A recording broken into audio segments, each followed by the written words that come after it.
ada yang spesial hari ini guys. Kita akan review motor yang udah kesekian kalinya modif. Motornya ada di situ. Yuk.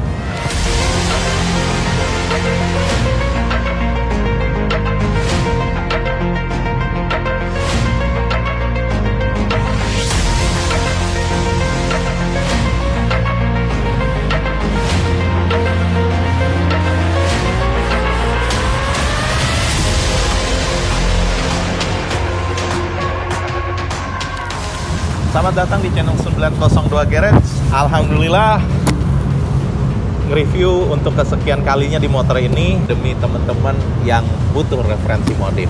Partnya yang sering teman-teman bilang head on, berapa harganya? Bang, ini partnya apa? Om, ini partnya apa? Langsung aja kita nggak pakai spasi lagi, sebutin harganya dari depan.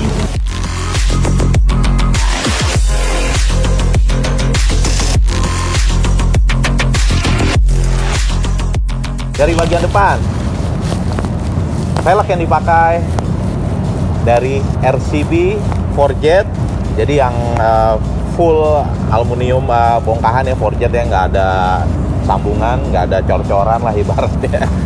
Ini harganya depan belakang 15 juta.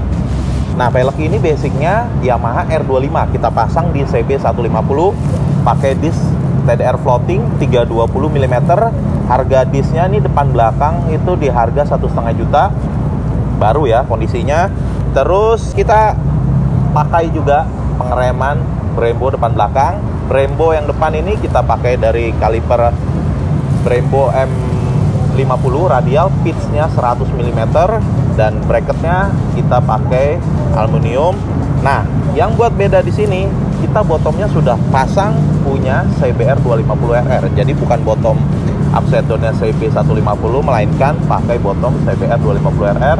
Tujuannya biar nggak susah custom bracket. Dan secara tampilan memang bottom shock CBR 250RR lebih bagus daripada yang 150 ya. Karena mungkin memang piringan diameternya original CBR 250RR lebih besar dari CB 150. Selang rem pakai Hell Carbon. Terus untuk di bagian pelek juga sudah pakai pentil miring. Pentil tidur ya kata Om. Terus bannya pakai Pirelli Diablo Rosso Sport. Kenapa pakai Pirelli ya? Nggak head on sekalian pakai SC Super Corsa. Masih dipakai di jalan umum, sayang buat sirkuit. Padahal memang velgnya buat sirkuit juga nih rekomendasinya. Harga bannya sepasang 1,5 juta. Kita ke bagian belakangnya.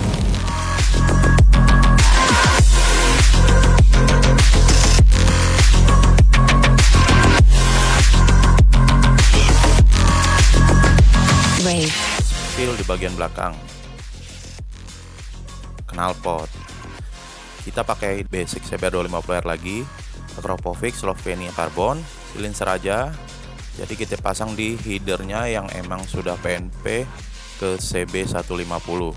Untuk diameternya inlet 52 ke 51 biar bisa masuk ya. Ini harga set sama header habis kurang lebih 7,5 juta. Terus underbone-nya sudah pakai Katsumoto, basicnya CBR 250R lagi. Jadi banyak part yang pakai basic dari motor 250 cc. Di harga 2 juta, underbone-nya Katsumoto kanan kiri. Velgnya sama-sama yang depan, RCB Forjet, tipenya FG525 RCB. Tadi ukuran depan gue nggak sebutin, itu ukurannya depan 275, ukuran belakang 4 inch, sama seperti bawaan motor 250 cc. R25, CBR 250RR, Ninja 250 Fi, itu ukurannya sama seperti ini. Brembo 2P, bracket gantung. Ini di budget harga bracket sama kaliper Brembonya ini habis di angka 2,7 juta.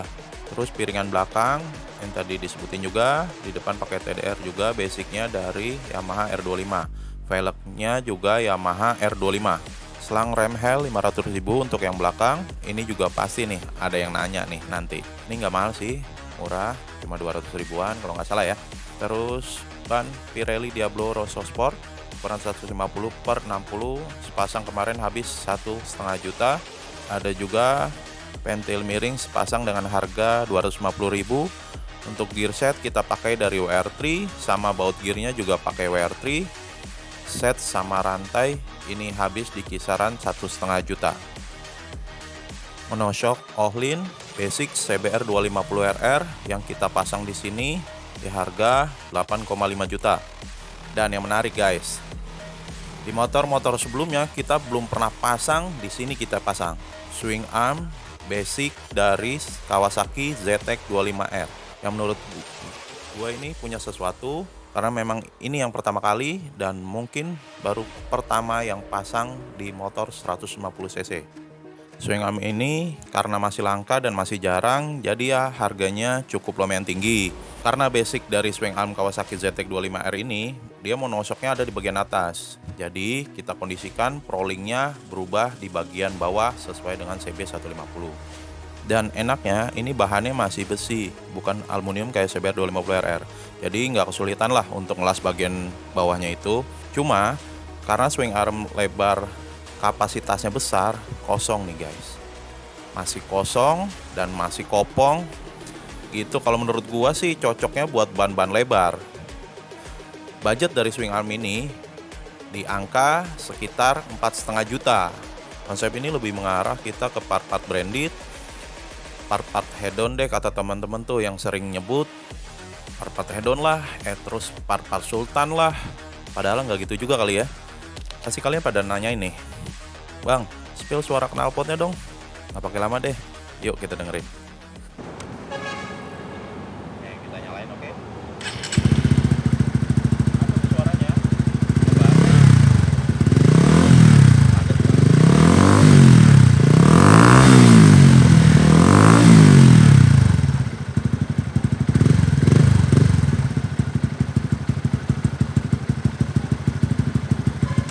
Gimana suaranya? Oke kan?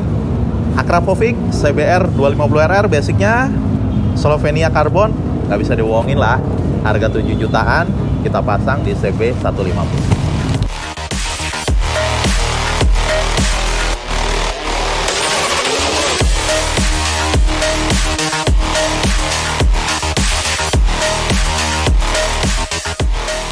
Di bagian kemudi ada part yang paling murah dan part yang termahal. Kita bahas dulu dari yang paling murah. Spionnya pakai model sirkuit. Ini di harga 200.000.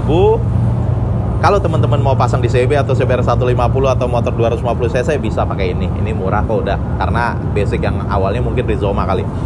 Master rem yang kita pakai Brembo RCS Corsa Corta. Ini pakai 19 mm karena bawahnya 4 piston. Sebenarnya sih idealnya memang maksimal di 17 kalau cuma single, tapi bisa buat double nih. Terus fluid tanknya pakai Lightech, bracket tabung minyak remnya juga pakai WR3, selangnya juga pakai basic dari WR3.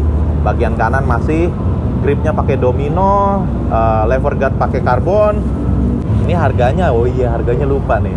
Harganya Lightech dan bracket ini di harga kisaran 1,2 juta. Ininya 50.000, Domino 300.000, ini kanan kiri 500.000. Bagian kiri koplingnya sudah pakai Ako1 clutch, pakai ukuran 24 mm, warna biru. Di harga 2 juta. Ini sudah dibahas, Domino, lever guard juga sudah dibahas. Itu harganya. Ada part yang kecil-kecil mungkin nggak kesebut ya, nggak sempet. Tutup oli buat bongkar pasang oli itu apa namanya. Terus ini tutup tangki fuel cap juga sudah pakai keyless, jadi modelnya nggak pakai kunci guys tuh. Sama painting kita masih bertahan, jadi warnanya masih kita pertahankan sama konsep yang sebelumnya. Jok juga kita masih pertahankan karena memang konsepnya masih masuk. Kita bikin bling-bling, kita bikin jrek, kita bikin head-on dah pokoknya gitu. Kalau bicara budget, ini keseluruhan nanti ditotalin deh tuh dari rinciannya ya. Di tiap-tiap item totalnya berapa deh, bisa teman-teman lihat. Nah, kenapa dimodif seperti ini? Pasti banyak yang bertanya teman-teman di sana. Kenapa dimodif seperti ini? Alasannya, tujuannya yang pertama, gue pribadi mau ngelihat potensi di Honda CB150 ini karena memang belum ada ya.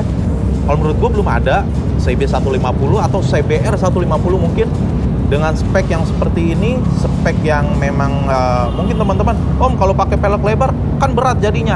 Ini solusinya. Tapi kantongnya yang nggak mungkin untuk, dan menurut gua ini sih sebenarnya nggak worth it untuk motor kelas 150 cc. Kenapa? Tapi sah-sah aja ya. Yang memang punya atau siap untuk mengeluarkan budget besar, sah-sah aja, nggak masalah untuk modif seperti ini. Tapi untuk kelas motor 150 cc overall ini budget kurang lebih habis di angka kisaran 60 juta mungkin ya. Tadi bisa dilihat tadi rinciannya mungkin udah 2 kali lipat dari harga motornya gitu. Bisa kebeli CBR 250RR, atau tim Mendang Mending tuh yang suka kumpul di komen-komenan, beli CBR 250RR aja, beli JTEK 25R aja sekalian. Bukan seperti itu. Jadi konsep di sini gue pengen lihat apakah bisa atau sanggup di motor kelas seperti ini pakai part-part yang seperti ini. Ternyata bisa. Dan satu hal yang perlu teman-teman tahu, part yang kita pasang ini bukan part yang PNP atau part yang tinggal pasang untuk NP tinggal dipasang. Nggak ada. Di bengkel kita memang benar-benar terkonsep, matang, dan memang part-part yang kita pilih itu rata-rata memang butuh penyesuaian. Di bagian depan ya, misalnya di bagian depan, bottom shock itu nggak bisa langsung pasang atau bongkar pasang. Itu benar-benar kita bongkar semua, si upside down, kita cabut, kita buka, itu si bottom. Dan bukanya nggak bisa sembarangan karena resikonya sangat besar di bagian depan ini.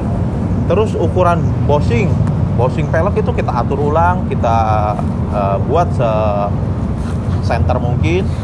Sama di bagian belakang, swing arm, bubut, potong, ngelas, itu pasti butuh penyesuaian. Makanya swing armnya juga kita buat silver biar kelihatan tujuannya. Karena kemarin sebelum ini sih ngecat baru kemarin sebenarnya, karena gue ngeliat sebelum nge-review kok kayak ada yang aneh gitu, swing armnya warna hitam kayak kurang menarik. Ya udah akhirnya gue silverin dan bisa menarik untuk dilihat gitu.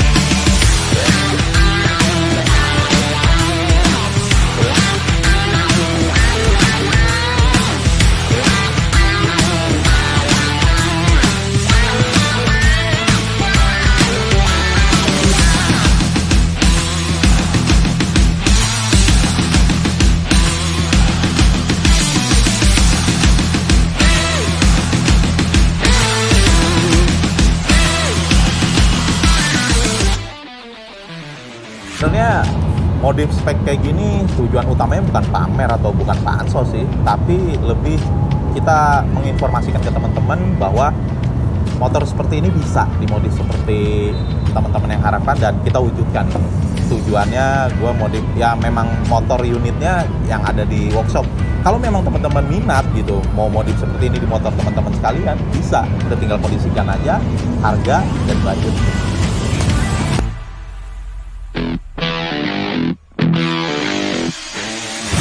Oke, hampir sudah semua kita bahas. Yang belum subscribe, mohon supportnya teman-teman. Kritik dan saran langsung di komen atau langsung direct ke WA. Yang minat bisa langsung kontak ke kita. Terima kasih, mudah-mudahan video kali ini bisa bermanfaat dan bisa menginspirasi teman-teman semua. Sampai jumpa di video selanjutnya.